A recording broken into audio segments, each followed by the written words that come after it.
Well, it's official, Bucks fans. The streak is over. If you don't know that song, that's Brock Lesnar from WWE. He was the 1 in 21 and 1 with The Undertaker, and the Bucks are officially the 1 in 24 and 1 of the almighty Golden State Warriors and their epic winning streak. Welcome to Buck Life. This is the Hardcore Milwaukee Bucks podcast made by Hardcore Milwaukee Bucks fans for Hardcore Milwaukee Bucks fans. My name is Jacob Anderson. Pretty excited tonight. Joining me as always is my co-host, Mr. Chuck Schilling. How are you doing tonight, Chuck?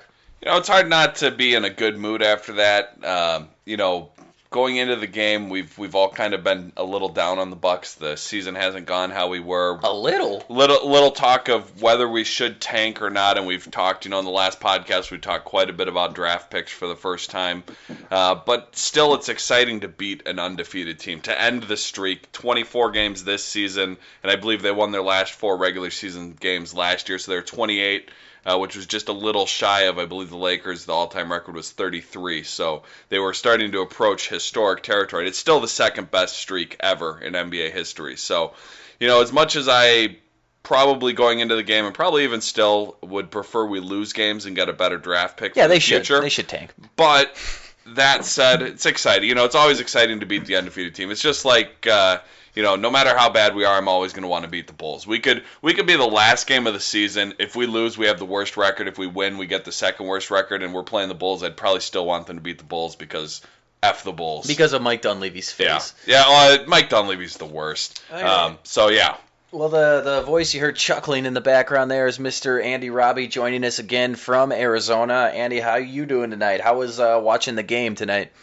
Man, it's a good night to be on with you guys because it's one of those games where you can't go to sleep right after. I mean, I'm too hyped up right now, so I couldn't think of anything better to be doing right now than being on the podcast with you guys. I mean, it's like what Chuck said. I mean, it's a really exciting win. I mean, whether you want them to win or lose at this point, I mean, a win like this is huge. They're going to be all over SportsCenter. It's really, really big win for this team. Yeah, and the results might not be best for the future, but for the players, you got it. The players are out there busting their butts for the most part. Every night they want to win. They're not going out there. As fans, we want them to lose. We want the high draft pick. We want one more piece to put together with Giannis and Jabari. But them as players, they want to win. So you got to be happy for the guys on the team. Well, yeah. Anybody that knows me knows at this point in the Bucks rebuilding process, and it is still a rebuilding process in my eyes. I am all about, I guess, if you want to throw the negative turn out there and tanking, but maybe not being great this year so we can get another young piece. That's definitely me, but you can't help but cheer for the team tonight no matter what. I mean, it was just fun to watch the Bradley Center, the C Squad 6, or excuse me, the Cream City Clash in the 24-1 shirts. Like, it put a smile on my face, and it really was a payoff for all those people out there tonight, including the owners who were courtside and a certain owner's daughter who was courtside and looked happy to be there. And to me it takes a little moxie to put the squad in the 24-1 shirts from the beginning of the game. It's balls, man. That is ballsy, because you look stupid if you lose. If you get your ass kicked by 40. It reminded me of before the Super Bowl, the last time the Packers were there. McCarthy had them fitted for the Super Bowl rings before the game, and the story kind of came out a day or two before the Super Bowl. And you're saying, that's kind of ballsy, and I like it. It's obviously a long season, and I don't think we're going anywhere now. This could be the springboard. I was just going to say, does that mean we're getting fitted for championship rings? Hey, you never know. I think it's more likely Golden State should go out and get fitted for championship rings. Based on the history. Yeah, they weren't shy about showing all the past champion streaks we've ended, so that was kind of thrown in our face all game. So, yeah, maybe Golden State should go get fitted tomorrow. I think they're headed home. This was the end of their 7-game road streak. They're on a 7-game road streak. They went into double overtime last night in Boston, got a late flight into Milwaukee. I'm sure that contributed to them not being on their game. I mean, we were in Toronto yesterday. It's a little shorter flight. We also ended I was flipping back and forth between the games. We ended with about 3 minutes left in regulation, and then they played for another hour or so. Because their overtime and double overtime were very slow. If for anyone who watched them last night. I was watching. I'm like, just please, guys, just win this one. Make tomorrow's game relevant, because I wanted to have that exciting feel. Most of this, I think, episode is going to be talking about this game and specifically the Warriors and the brand of basketball that they're playing this year, and what it means to break this streak. But so let's get into the actual game itself. First off, Greg Monroe was just a straight up beast tonight.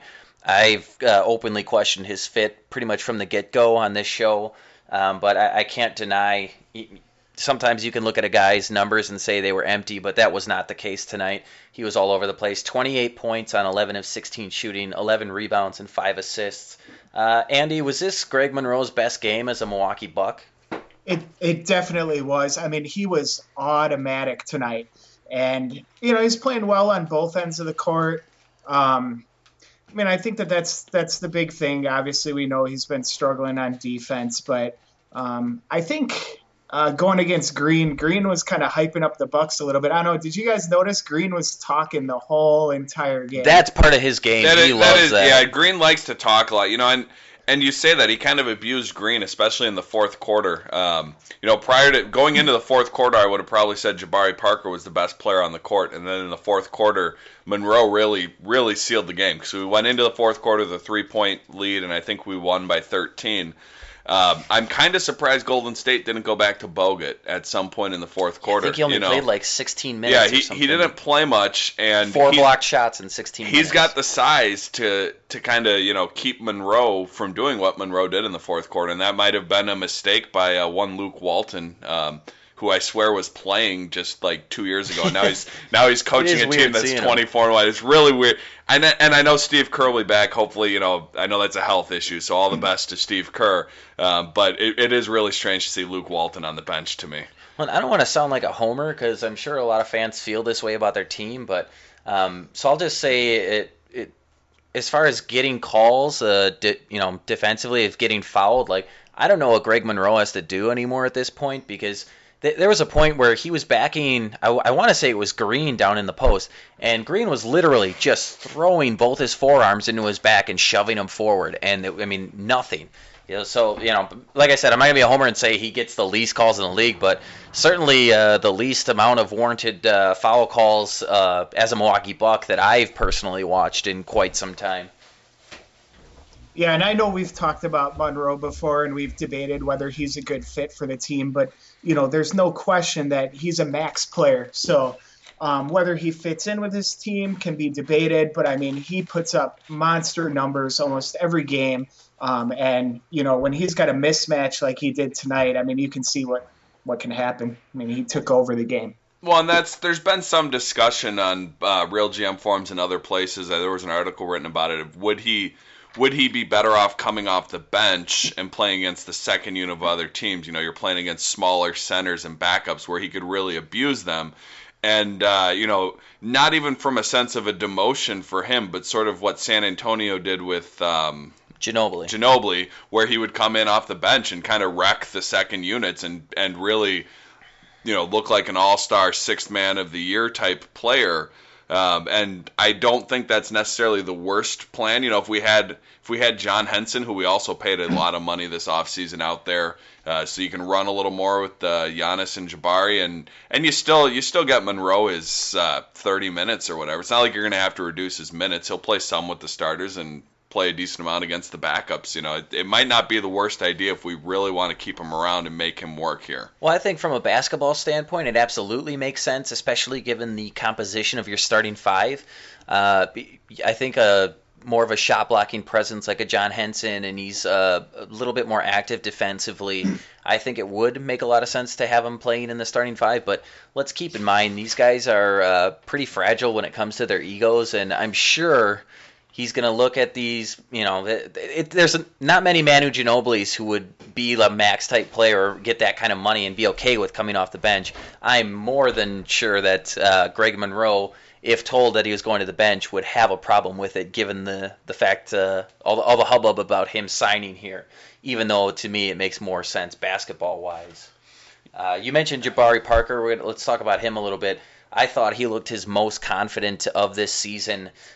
He 19 points, 7 rebounds on 9 of 14 shooting, but to me it wasn't just the numbers, more so in the way that he got the numbers. And he had a couple nice steals as well. Steals, very, very active.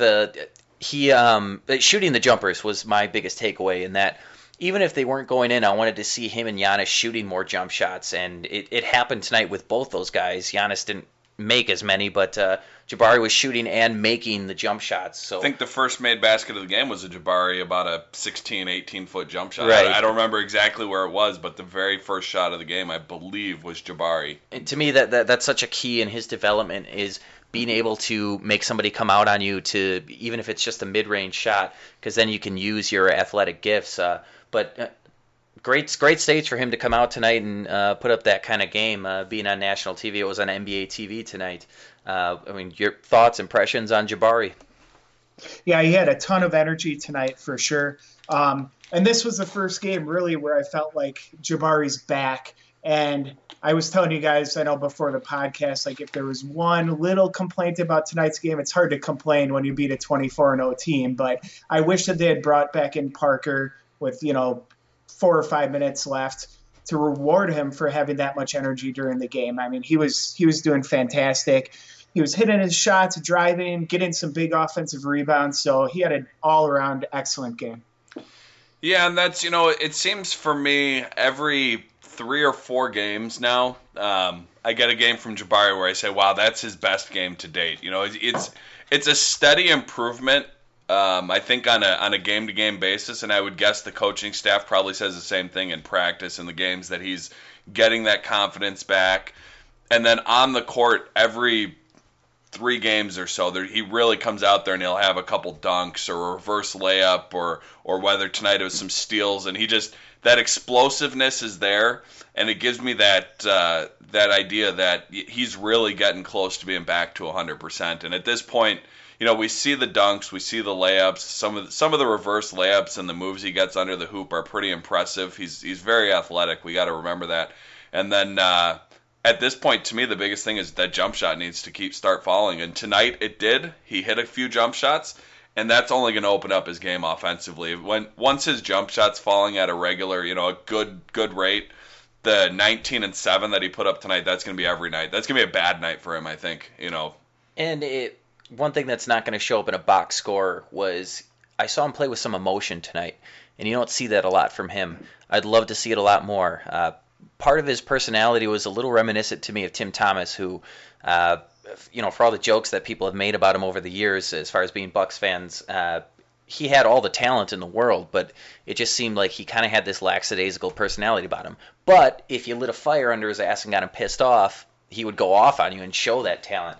I don't think Jabari's in that quite of an extreme as far as like personalities are concerned, but there is part of me that thinks he needs to show a little bit more on the court, and he had a little bit of nastiness to him. I think there was a couple early calls that didn't go his way, and it pissed him off a little bit, and it totally showed in the energy that he or showed in his game tonight. There was one play in particular where just basketball smarts come into play. When he took off, it looked like he was going to go up for a dunk, and a guy jumped and kind of changed his trajectory towards the hoop, and he was able to lay it up a finger roll style. That's the kind of things that you can't really teach. That's just being a naturally gifted basketball player. So, again, I hope the emotion stays with him. Giannis usually is the guy that kind of gives the team an emotional lift, but hopefully it can be Jabari on certain cases too. Yeah, and every once in a while you'll see John Henson kind of do that. John Henson's probably got that similar personality where he's kind of laid back, easygoing. Really, this year we saw it in that Knicks game. He was getting fouled. They were pulling his jersey all game, and that was the game. Don't pull his jersey, brah. That was the game he really went off. I'd like to see more of that from Henson and more from Jabari. He definitely, sometimes when I watch him, and it's so impressive how easy he scores sometimes. Just he'll get to the hoop like it's nothing and lay it in or get a dunk, and you think these other guys, they work so hard to get there, and he's just there. It's pretty impressive where he's at right now, and I'm hoping he just continues to improve that as the season goes on, obviously. Yeah, definitely. No, he was hyped, and I agree. I was going to say the same thing. It's the same thing with Henson. Sometimes it just takes a little extra to get him hyped up. I mean, obviously, facing a 24-0 team, you're going to come out with a ton of energy. And then again, like I said, it goes to Green. I don't think that he helped any by talking the whole game. I think that he was lighting a fire under a lot of the Bucks players. Yeah, it seems to work on a Blake Griffin, but somebody like Jabari Parker, I don't think you're going to get in his head. He's too smart of a player. One other thing about Jabari that I love is like you'll notice if he's like coming underneath for a dunk or just driving towards the hoop, he has this weird thing where like at the end of the drive you think he's either gonna lay it up but he has like this second oomph almost and just out of nowhere gets even higher with the explosiveness. So as he comes back from the injury, I'd like to see even more of that. But a game like this really shows you that the potential is still there. I know a lot of people have been kind of down on him, myself included, but it's nice to be reminded that this guy was a number 2 overall pick for a reason. Yeah, and he was in discussion for number 1 at various points in time. He is athletically, even coming off the injury, he's still in that upper echelon of athletic guys in the league. In a league full of athletic guys, he's still one of the top. And I think he's kind of underrated in that aspect because he doesn't look necessarily like a natural athlete. No, when you see him out there, he doesn't look like he's tall or big or fat. And then you just see how easy, to me, one of the things. And I guess it really shouldn't surprise because coming into the draft, all the talk was that he was the most NBA ready. And you watch him, and sometimes the way he just moves, it's like it comes naturally. I guess he's been playing ball a long time. High school, AAU, college, whatever.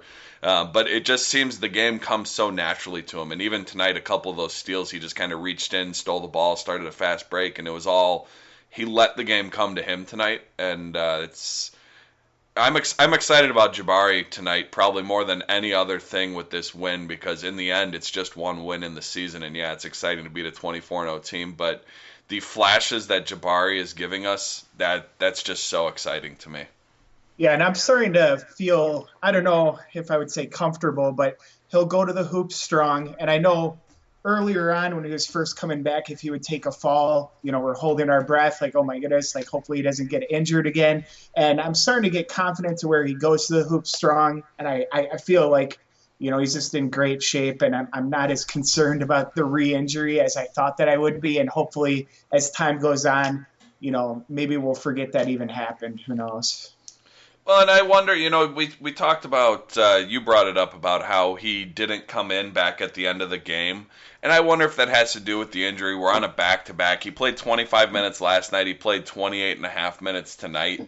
So, it's quite possible he's still on a decent minute limit. And I don't know, that's obviously for the coaches and the medical staff to decide. And it very well could be why he didn't come in much, or I don't even know if he played at all in the fourth quarter. And if he did, it was obviously minimal. So, that very well could have been a medical decision. So yeah, it's very likely. One guy who did play in the fourth quarter was Giannis Antetokounmpo, who made, it was a historic night, and it was historic for him too. He gets his first career triple-double, at least currently, according to the stats. They said he was awarded an assist late in the game that I didn't see, so I don't know if that was just a homer deal, but he quietly had his first triple-double, 11 points, 11 points, 12 rebounds, 10 assists, and 2 huge late block shots down the stretch that made a big difference. He struggled offensively tonight, but again, I loved seeing him shooting the jump shots.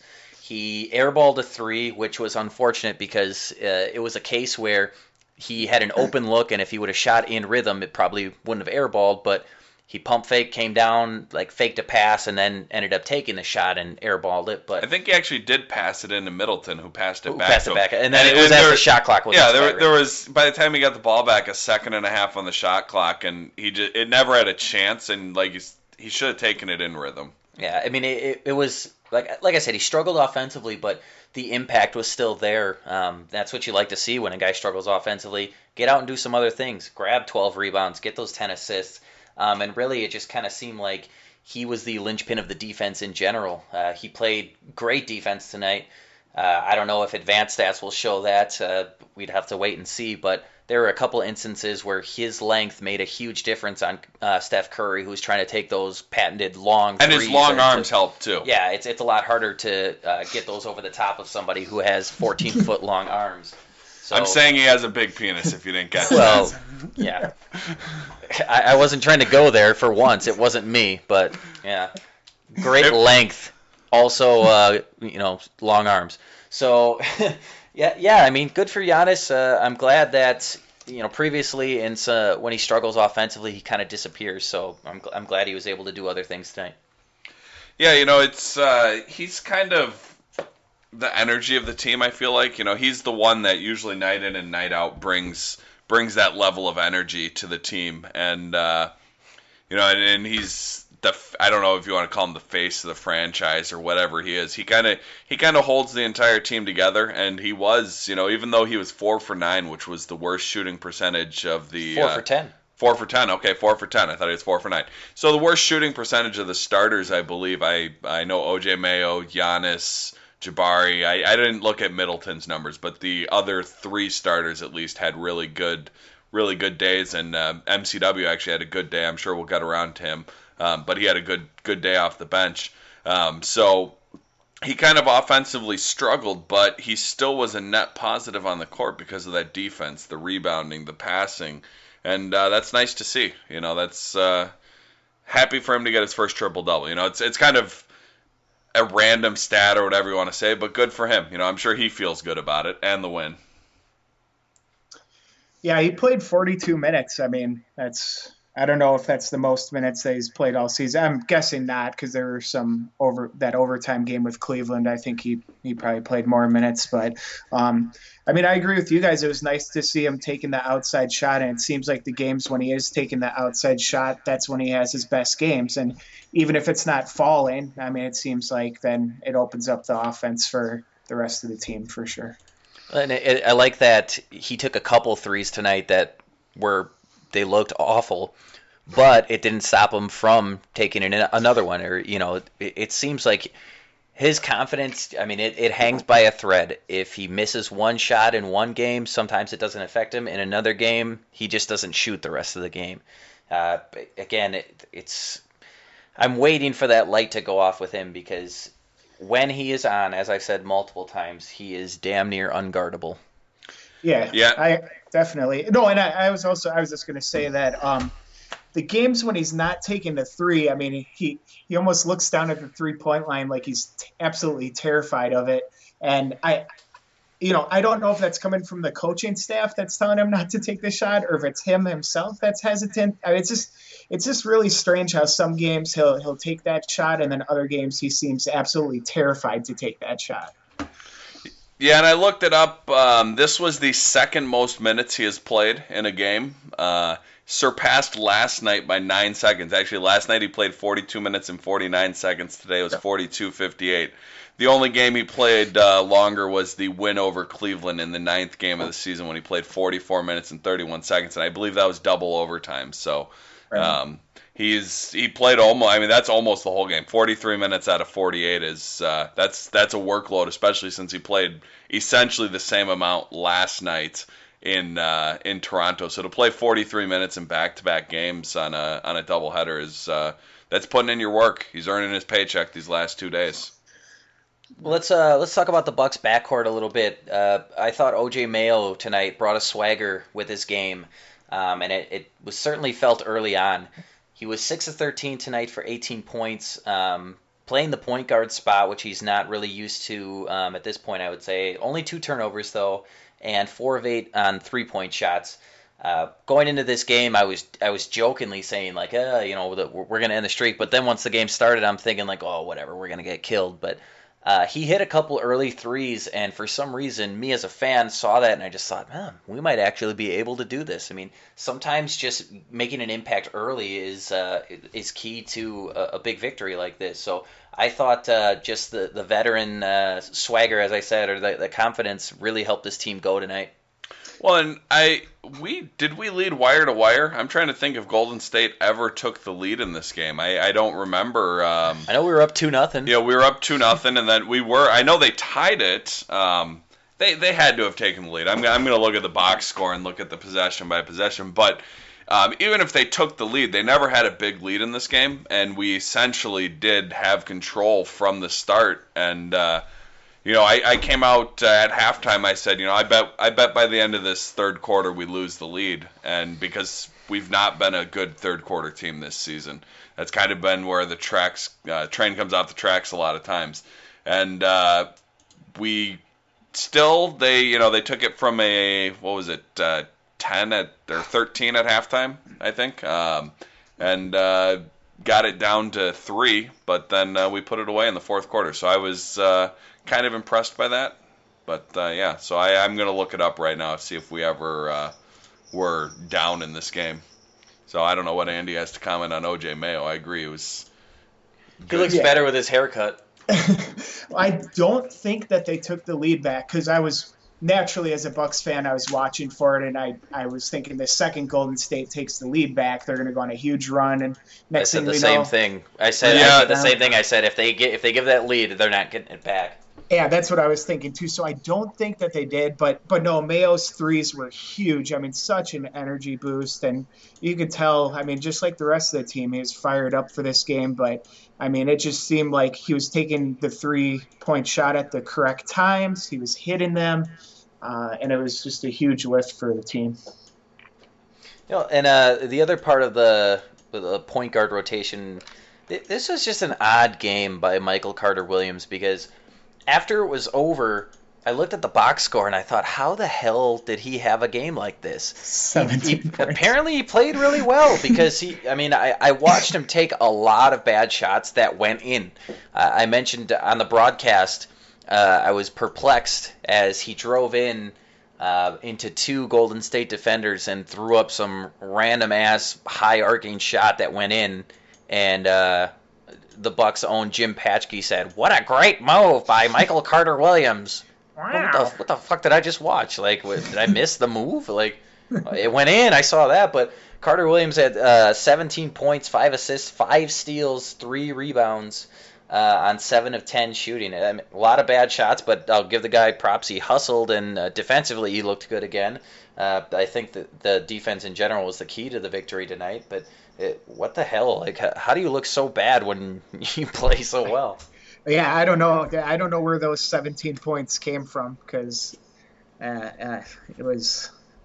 But no, he did put up good numbers, and it seems like he's taken the whole going to the bench thing pretty well, and so that's good to see. I mean, I think he's had, since going to the bench, he's had more good games than bad games. It at least feels like that way. So hopefully he continues to make progress. And I mean, we all hope that he does well. He's a good defender and a pass first point guard. And I mean, I hope he earns his starting point guard spot back eventually, but it'll take some time for sure.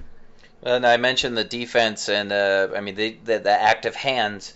They look more like the Bucks of last year, playing the passing lane and just being more mindful of trying to get those steals. 12 steals in total tonight, so a great effort there. And I do want to mention there was another streak that was broken tonight, and it was late, but Johnny O'Bryant broke the streak. He counting the Toronto game, and then until his last field goal attempt of the night tonight, he was 0 for 11. So, but he finally broke the streak. He hit a jumper, ended up one of 12 in his last 2 games. So, attaboy, Johnny, get your fucking haircut. It looks stupid. Yeah, there was some fast break where I'm sure you remember the play. He went for a layup, and it was probably the worst missed layup I've ever seen. And I'm just like, get that guy the fuck out of the game. Well, we were watching the game with Zach Grimm, who's a friend of the show, Chuck's brother-in-law, who used to work for the Bucks and ran Squad 6, and I had to explain to him that Johnny O'Bryant was like the new Poop Gooden for the Bucks now. Like, he gets in the game and you're just like, holy cow, does this guy do anything well? Well, and ironically, Drew Gooden out in Washington. Yeah, Zach now works for Washington. Washington. Followed him. maybe Zach's got something to do with that, and Drew Gooden. So I looked through the scores. The Warriors had the lead at 5-4 early in the game, and then in the second quarter they took a lead at 32-30, and then 33-30 after a free throw. And then the Bucks managed to take the lead back and never give it up. They got within one a couple times, but they never even tied it in the second half. They only got within one 3 or 4 times, and the fourth quarter the Bucks really pulled away and closed it out. So that answers that question. Real-time stats here. Well, hats off to Golden State. I mean, at some point they were going to lose a game. I'm glad it was tonight, just for the excitement of watching it, but it was quite apparent that they were gassed and just didn't have much left in the tank tonight. You play such both physically and emotionally grueling game last night, then you have to come back, and it's tough to beat any team on the road. But again, 24 wins, what more can you say? It was some of the best basketball or best stretch basketball I've seen in my lifetime, and that's including the 72-10 Chicago Bulls. And it's not like their season's over. I still think they have a very good shot of breaking that all-time wins record for a season. Yeah, and they get a few days rest now. Our next game is Tuesday against the Lakers. The next game for the Golden State Warriors will be on in your market because it's against Phoenix on Wednesday night. So they actually get an extra night off even over the Bucks. Probably well deserved. They just got off of, this was the last game of a 7-game road trip. Like we said, the back-to-back games last night and tonight went to double overtime. Without Klay Thompson last night, so all the rest of the players played a lot of minutes last night. So, like you said, it was exciting to see it. But hey, they're still 24-1. They're still on pace to break the records. I don't expect them to, win 24 in a row now and be 48-2. If they're 48-2 after 50 games, I'll reconsider, my stance on that. It's still going to be hard for them to get to that 73 wins. That's even the 72 wins by the Bulls. That's I believe the second best record ever is 69, which was also by the Bulls, which just shows how dominant they were in the 90s. I think they'll certainly have a chance to finish in the upper 60s, but hitting 70, it's hard. It's only happened once for a reason. So I certainly wouldn't count them out, but I'd say it's probably unlikely to happen. But hey, for now, I'll enjoy the ride. I watch them a lot late at night. They're on after the Bucks are over. I'm laying in bed trying to wind down for the night, and so I throw them on now and then. Plus, they're the reigning champs, so they're on the TNT and the ESPN games fairly regularly. So we'll keep our eyes on that as the season goes on. Yeah, I love watching Golden State play, and I like Golden State as a team, unless they're playing us, of course. But they shot 23% from three-point land tonight, 6 for 26. That probably won't happen again for a long time, I'm sure. So, I mean, that definitely... Yeah, those tired legs, you can... It really does impact your shot when you can't get the right lift. Well, it was funny because looking at Steph Curry tonight, I thought he looked pretty not Steph Curry. I mean, and despite looking completely gassed and just not like the same MVP that we've seen, he was still 10 of 21 shooting. Yeah. So if you can look awful and shoot 10 of 21, you're doing something right.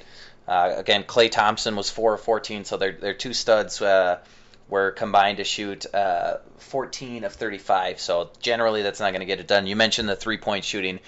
Very rare that you're going to see this team shoot 6 of 26 from three-point land. Andre Iguodala, I think, had a pretty bad game, too. I think he was 0 of 7. But I also want to give props to Draymond Green.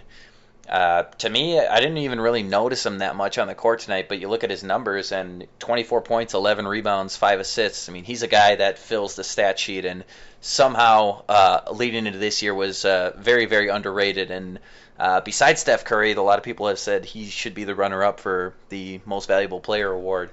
I don't know if I'd go that far, but man, oh man, is he looking like a great player for them. He's a jack of all trades. And he's a jackass of all trades. And, you talked about the stats he put up this night, and that's after last night he put up a quint 5, whatever you want to call it, 24 points, 11 boards, 8 assists, 5 steals, 5 blocks. And I don't know how many people were watching the end of that game last night. I was, because one, like you said before, you wanted Golden State to be undefeated coming to Milwaukee. It adds an extra level of hype to the game tonight. And he played the entirety of overtime and double overtime with 5 fouls and kept having an impact last night. And he is kind of one of those underrated players that you kind of, he does everything and he does it pretty well for the most part. And then he just kind of fills the stat sheet. And it's kind of similar to Giannis does a little bit of that sometimes. You'll look at Giannis, and tonight, he only had the 11 points, but he had 12 boards, 10 assists, and a couple blocks, couple steals, and he doesn't quite fill it as much as Green, but it's kind of what we hope he does. To me, where he's at in terms of being underrated, it's kind of where Kawhi Leonard was a few seasons ago, where if you really follow the game, he's a good player. He's having an impact night in and night out. But if you're kind of a casual fan not watching, you know Klay Thompson, you know Steph Curry, but maybe you don't know how good Draymond Green is out there in Golden State. But those of us who watch the NBA night in and night out certainly have taken notice of him. Well, if this is my cue to say something nice about Green, I'm not going to do it. Guys are too. Well, I was going to say, I like him because he's on Golden State. I think if he was on another team, I would not like him. If he was on the Bulls and we had to deal with, or the Clippers. Yeah. I think that's probably why I like him is he messes with the Clippers and gets in fights with them. So I think that's why I like him. But if he was on another team, I don't think I would care for him. Well, he was on the Bucks. I find him kind of as a person, his constant trash talking. I don't like that, but more in terms of his impact on the game. I felt like in the finals last year he was a big reason. Obviously, Andre Iguodala won the finals MVP, but Green had a big impact on those finals last year too, and the whole playoffs in general last year. So, as some of his antics, I agree. I'm not one who really likes all that. But this guy was the 35th pick of his draft in 2012. Yeah. You find those gems every now and then. That's props to them for finding them that late. Well, I talked about them having a chance at 73 wins. I did want to bring it up. If the Golden State Warriors played one game under 500 for the rest of the season, they would win 51 games this year. So it just puts into perspective how crazy of a streak that was. I want to talk about Steph Curry. I don't know if he's the greatest player of all time, but from what I've seen or watching basketball, the stretch that he's had from last season to this season, it might be the greatest stretch of basketball I've ever seen. And I don't mean that he's better than Jordan. He's better than. I'm not saying that. It's just comparatively for the NFL. I would say Aaron Rodgers from 2010 until pretty much this 5 season. Weeks ago. Even I through the first 6 weeks of the season. Maybe the best stretch of quarterback play I've ever seen. So I think similarly, Curry is playing not only as well as anybody I've ever seen, but it just is fun to watch the guy. And some of the shots he hits are just video game with all the sliders turned up to 100 and easiest level type shit that you would see. Yeah, and I know before the game, Jason Kidd was saying something along the lines about how he's like a modern-day Jordan to the kids growing up now. And, I mean, even talking to my son Mason, just the way that he talks about him is like we talked about Michael Jordan growing up. So, I mean, he's such a fun player to watch. And, I mean, just even with the game tonight where it felt like at the beginning of the game, it felt like the Bucks were doing such a good job on him. And also he's got 9 points. The blink of an eye. I mean, he's just such a talented player, can get off his shot in any situation. I mean, has a great work ethic. And a great person too, by all accounts. Seems to be such a great guy. And that's huge. That's a big thing. I mean, he's a very likable player. So yeah, hard to say anything bad about him. It's funny though, him being a likable person and being a hard worker. I feel like it's just a matter of time before ESPN and all the bullshit media tear him down, and all of a sudden he's going to become a dick because he's a nice guy. Because I feel like that happens a lot. It happened with J.J. Watt. Everybody raved about his work ethic, and then it was oh, well, there's too many people saying nice things about him. He can't be this good of a person. Let's all talk shit about him. Russell Wilson was another case. Even Aaron Rodgers, you're talking NFL. So I wonder, maybe they love to build people up and tear them down. I'm waiting for that to come down. Maybe if they go on a 2-game losing streak, God forbid. Yeah. And to me, you're talking greatest stretch ever here. I think offensively, it certainly is. Some of the shots he just throws up, and it looks like a bad shot if anyone else takes it, like a chuck, yeah. And it's nothing but net. It was kind of odd tonight to see him throwing up some of those shots that look like the shots we're used to him saying, and they kind of clanked off the rim and probably had a little tired legs. He probably wouldn't make any excuses for himself in the post. I didn't listen to the post game press conference, but I'm assuming he went out there and just said, I didn't shoot well. He's not going to make excuses for himself because that's not who he is. Defensively, he doesn't have this big of defensive impact as some of the other greats of all time, the Michael, LeBron. They also play lockdown defense when they need to. Mo Williams. Mo Williams. And he's a smaller guy. It's physically he's always going to be somewhat limited. He gets a decent amount of steals because he's got really quick hands and he gets in there and gets some deflections. And I think defensively he's not a liability, and he certainly more than makes up for it with his offense. But I think we have probably been watching the greatest offensive stretch in basketball history. Certainly to me, the only other, and I didn't ever get to watch him live, but the only other person I've ever really seen highlights of and know that could shoot like that was Pistol Pete Maravich. He kind of was Steph Curry maybe. And I believe they didn't have the 3-point shot at that time. He was doing it all on the 2, but he could still, his shots, I think there was a 30 for 30 on him, or there was something on ESPN. I don't remember if it was a 30 for 30 or some other documentary type thing that I watched on him, and it was pretty ridiculous, the level of his offensive skill back in a day when you didn't really have the 3-point shot, but he could still hit it. Well, and leave it up to Reggie Miller. I saw something yesterday, him saying, in my prime, I would have smoked Steph Curry. Okay, shut the fuck up, Queef.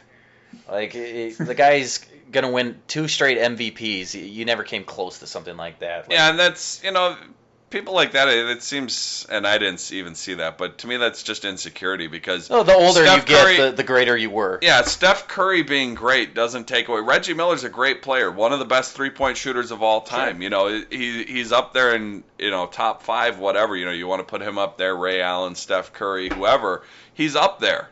But so Steph Curry being good or even better than Reggie Miller doesn't take away from Reggie Miller's greatness. No, you just need to sit down. It's the total impact too. I mean, Steph Curry is a distributor. He creates his own offense. Miller was a guy that came off of screens. I mean, he wasn't taking people off the dribble. As great a shooter as he was, he can shut the fuck up. Honestly, move on, dude. I guess we can talk about the Bucks a little bit if we must. Now that we talked about Golden State. I feel bad because before we get off that, we do need to mention the what could have been if we had trade. This is true. Our trade that never was that could have been. And probably most of the people listening to this show are of the hardcore variety. We probably get our occasional listener who doesn't follow the Bucks as closely. I know a couple listeners who probably won't know. Yeah, and if you don't follow closely, back when we traded Andrew Bogut, who is obviously now at Golden State, we traded him to Golden State. Throw up. We had the option, and the original trade on the table was for Steph Curry. The Bucks were concerned, one, with Steph Curry being injured. He was dealing with a hamstring injury at the time. They wanted someone who could compete that year and contribute. So instead of Steph Curry, we wanted Monta Ellis. And Monta have it all. He apparently does not have it all. So, it's kind of one of those, obviously other things would have been different. Maybe we don't get the second pick, we don't get Jabari, but... I'd take my chances with Curry over exactly, Jabari I'd take and Giannis my chances together. too. So we would have had Giannis anyways. That I think we probably would have had Giannis anyways. So, what if we had Steph Curry instead of Michael Carter-Williams as our star guard? What if we're rolling out Steph Curry, Middleton, Jabari, Giannis, Monroe? Well. Again, it's a long-term projection. Oh, exactly. I also wanted to bring up that Dan Helzel, Grand Admiral Dan, would also interject here that on top of us demanding Monta Ellis instead of Steph Curry in the trade, we also killed more value of that trade as we would have gotten a better asset than what the fuck was his name? Epe Udo. Basically, Johnny O'Brien, part 1. But instead of getting him, we insisted on including Steven Jackson's contract, who we were paying to stay home at that point, as part of the deal. So we killed more value of that trade by including him, who Golden State actually moved to San Antonio and got a conditional first-round pick for. So there was two big things in that trade that just destroyed it. But that's what we as the Bucks do, because we just make bad trades and let our fans suffer for them. Yeah. Yeah, not that we're better bringing up trades that happened several years ago. We won't talk about Grievous Vasquez and giving up a first round pick to get him. The list of bad trades, JJ Redick and unless Tobias you want me to break Harris, this headset, we're not going to talk about the. Yeah, so there are a lot of bad trades that we could talk about, but since we were talking about Golden State, we had to recap that one. You know, it's obviously everything after that point would have been different. Our draft picks, our free agent signings, and you can't really speculate. But I can tell you one thing: at the time and now, I really wish we had traded for Steph Curry rather than Monta Ellis. You know, I said it at the time. You're going off on a limb there. Yeah, with hindsight, you're an idiot if you would say no. But even at the time, I did not like Monta Ellis. I never really liked him. And yeah, I think everyone here would have preferred Steph Curry even at the time, even without hindsight.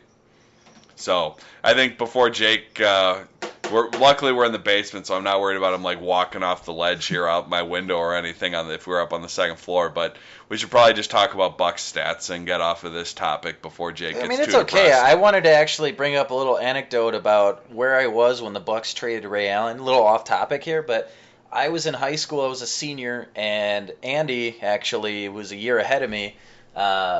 He had text messaged me back on my old Nokia brick phone. It was the best phone I ever had. I mean, that thing, you could get reception underwater. But anyways, I get a text message from him, and he just says, "Did you hear about the trade?" And I happened to be out at lunch at school that day, and so I called him, and he was like, "Yeah, the Bucks traded Ray Allen." And I kind of laughed. I was like, "Yeah, real funny. Did they actually make a trade?" He's like, "Yeah." It's like, "Well, who'd they trade?" Ray Allen.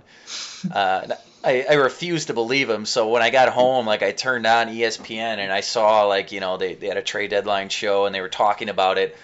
And I just remember first off being pissed off. And then I think I was talking to Andy on the phone again, like, why are we doing this? And then he was telling me all the components of the trade. And I said, well, at least we're getting a first round pick, like trying to justify it. And he's like, no, dude, we're giving up the first round pick in the trade. And at that point, like, I was fuming, but eventually, like, I was yelling or hoping in my in my deepest desires that the league would somehow find something wrong with the trade and just like deny it, like, no, at that point, that's such like, wishful I'm thinking. reaching for something. Such a reach there. And then, like, as I'm sitting there on my couch at home watching this, like, I was just numb, and I was like, wow. I'm not going back to school. Like, I just sat there. I felt like I sat there for 3 hours and just, like, stared off into the distance. Yeah, man. So me and Andy have shared misery before. And at that trade, when that trade happened, I didn't know either of you guys because even though I was born in Milwaukee and I'm a huge Wisconsin sports fan, I did not. I moved away when I was 4 years old. Didn't come back till I was 24. So I was gone for 20 years, including I came back in 2005. You're aging yourself So, now. yeah, I am aging myself. I'm the oldest one of the group here right now. But in 2003, when this trade happened, I was actually in Seattle. So growing up, I moved when I was 4 years old, moved out to Olympia, Washington, which is about an hour south of Seattle. So the Bucks and the Sonics were in opposite leagues, Western, Eastern Conference. So I was always a fan of both. So I was pretty okay with the trade because sure you were. You know, I was there in Seattle. They're my second team. I still could fucking hate Clay Bennett. You know, the Oklahoma City Thunder can go fucking die in a fire.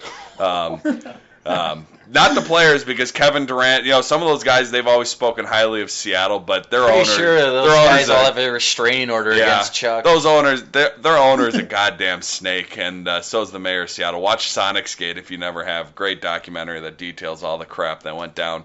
But so yeah, I was out in Seattle, so I also was in a spot where it was pretty covered heavily in the local news, and as someone who at the time I was probably a bigger Sonics fan than Bucks fan, just because they were local to me. You know, it's much easier to root for a team when they're local, and that was before, I was in college. I wasn't getting league pass. That was kind of before streaming on the internet was a thing.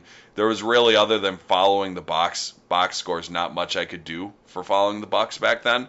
Right. And I did. I kept up with them. Totally different market, Yeah, the technology and the way the game has evolved since then, it's so much different. But I was out in Seattle in college in 2001 when they had that run as well, and I was following it. And then thankfully the playoff games, you can watch them. But it wasn't like it is now, where they're my team. I get every game on TV. I just sit down and flip on my TV on the couch.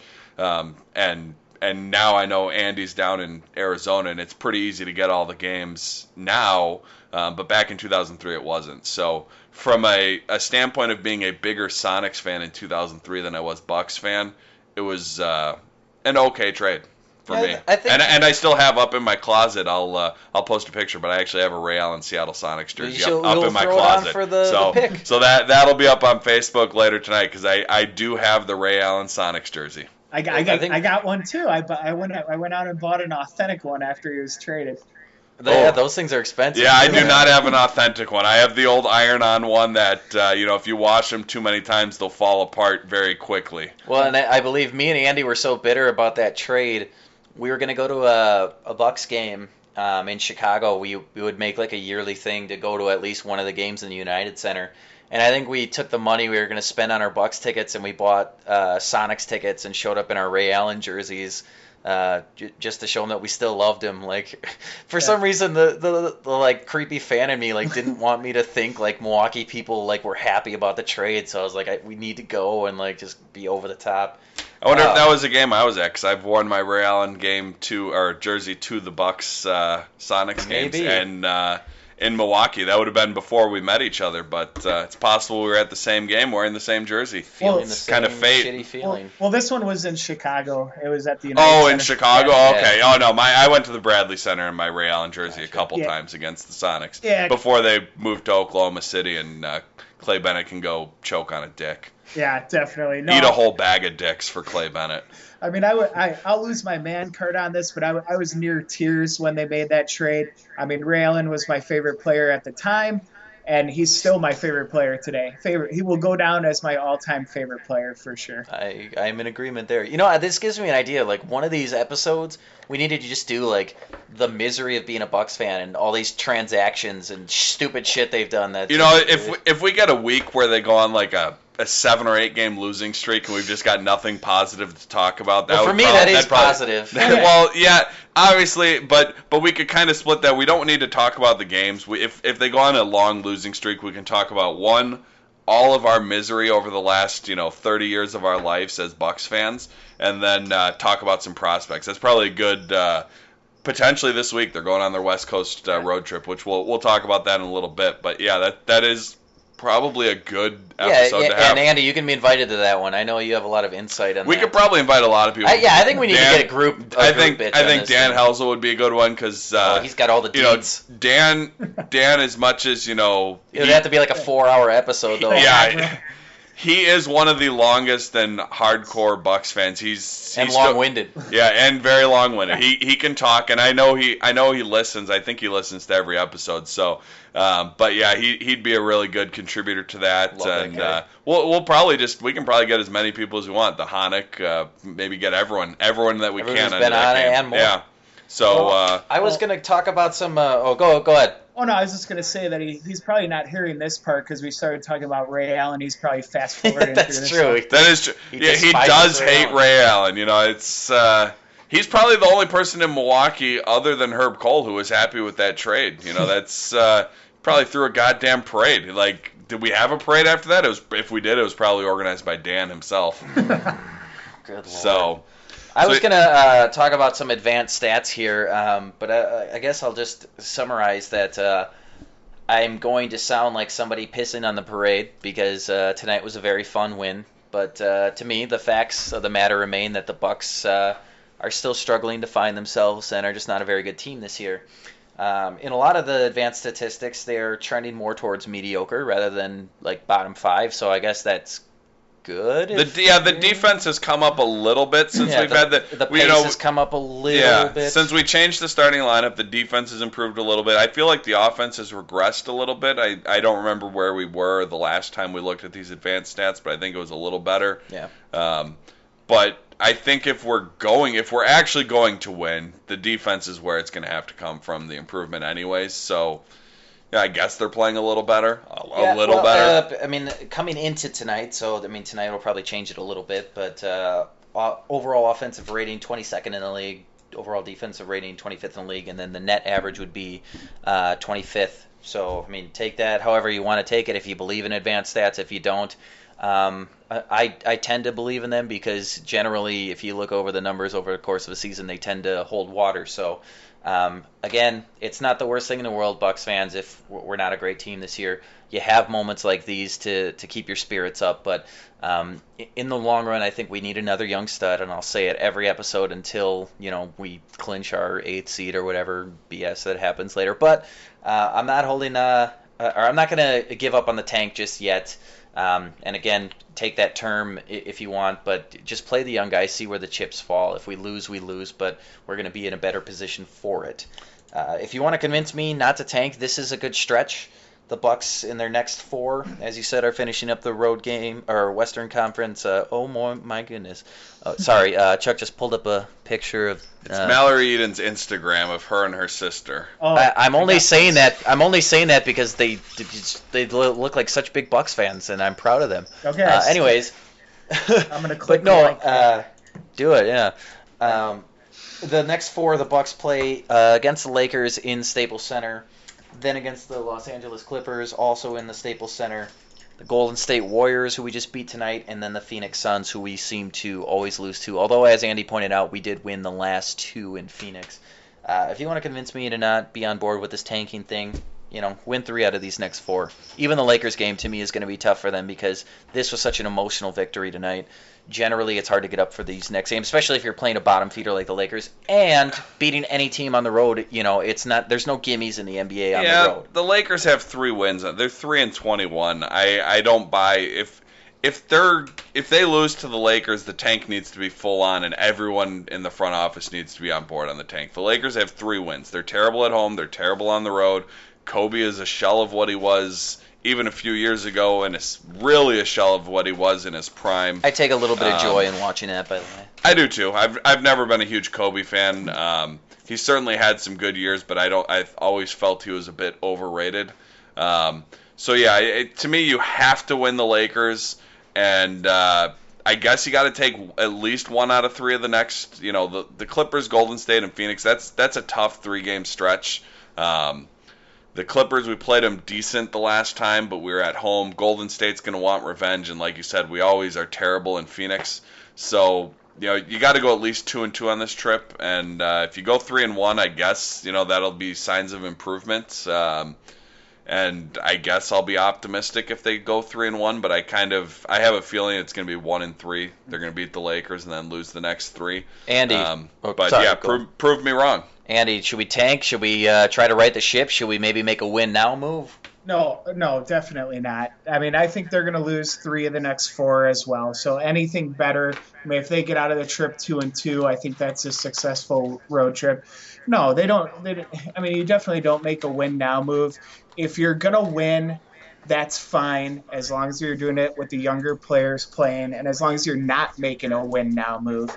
I'm perfectly okay with them turning the season around. If this win triggers off, a nice winning streak and they start turning things around and it doesn't end up being a season where they're essentially tanking, that's okay with me as long as they're doing it with Giannis, Parker, Monroe, they're young guys playing. I mean, then it's perfectly fine with me. Yeah, we've essentially got 2 months. The trade deadline's on February 18th. So we essentially have 2 months to decide what we need to do. I'm more in favor of the tank just because of how we've played so far this season. And if you look at the Basketball Reference, there's simulations of where we will finish at the end of the season. They still have us simulating out to the third worst record, which gives us an 11% chance at the number one overall pick, which is, it's that sounds low, but the worst record only gives you a 25% chance. So, far more likely to not get it if you... it's not that much different than what Philadelphia is going to end up with, or the Lakers. They're really the only two teams at this point that are in the running for that worst pick, just because they have 1 and 3 wins respectively. But even at the third or fourth worst record, you still have a pretty decent shot at that number one overall pick. So I'm certainly on the tank right now. If they go 3-1 on this road trip, I will be optimistic, I guess. I guess it would depend how they win those games, but I'm expecting 1-3 on this road trip, and I'm expecting in the next week or two we are going to have an episode talking about all our misery as Bucks fans because they're going to lose some games. Yeah, Golden State is going to make us pay for this game tonight. Yeah, I wouldn't be surprised if that's another 50-point loss. Yeah. We've had a couple of those recently. I don't know. It's hard for me because Golden State, even though they're really good offensively and they win a lot of games by 15, 20 points, they also let teams linger around. There was a game against Indiana on this road trip where they were up by about 40 going into the fourth quarter, and I think it was an 8-point game at the end because they kind of... Indiana got it to within 5 at one point. Yeah, they kind of let teams hang around, and that's... I'm sure they were playing backups or whatever in the fourth. I actually turned that game off early in the fourth quarter because the lead was so big. I decided to watch something on the DVR. But I've seen it happen where they win a lot of games and they put up a lot of points, but they also still let their opponents score a lot of points and kind of pull their opponents up to their level at times. So I wouldn't be surprised with anything in that game other than a win. I'd be really surprised if we won. But I wouldn't be surprised if it was a close loss or a 50-point loss is basically what I'm getting down to. I'd be surprised with a win, but any amount of loss, I wouldn't be surprised. All right, well, that's going to do it for the Buck Life podcast. Milwaukee Bucks fans out there, smile tonight, or if you're listening to this at some point during the week, enjoy this win and watch some college basketball. Andy, thanks for joining us. I'm sure we'll have you on again soon. And hopefully you don't have to work early in the morning because these West Coast trips, we all know they're about 9, 10 o'clock start times, so going to be some late nights and some tired mornings at the office for us Bucks fans this upcoming week. Not for me. Yeah, well, you're out there. What are you? I forgot. Pacific time right now? We're on Pacific time right now. Yeah. I know you guys are that weird state, one of those weird places that doesn't do the daylight savings, and I can never remember when you're on Pacific and when you're on Mountain. I thought it was Pacific right now. Yeah. So. All right, like I said, that's going to do it. Join us next time. I'm sure we'll have a lot more to talk about as far as tanking versus non-tanking and just the Bucks in general. So, again, thanks. We'll see you next time, Bucks fans.